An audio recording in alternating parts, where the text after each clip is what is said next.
কেমন আছো তোমরা সবাই? ভালো তো?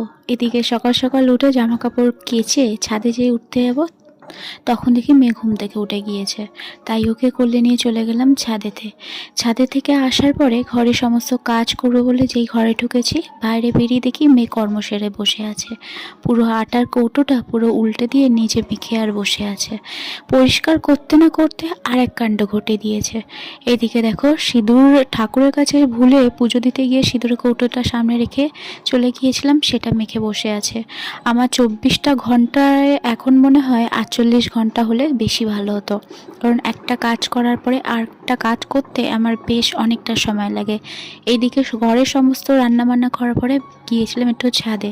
ছাদ থেকে এসে বেলুন ফোলাবে বলে বায়না হাতে দেওয়ার পরে এদিকে খাওয়া দাওয়ার পরে তারপর বেশ অনেকটা সময় ঘুমিয়ে পড়েছিল। তারপর বিকেলবেলা একটুখানি ওকে নিয়ে বাইরে বেরিয়েছিলাম। আসার পরে বেশ অনেকটা ঘুম দেওয়ার পরে ঘুম থেকে উঠে একটু বায়না করলো খেলবে বলে।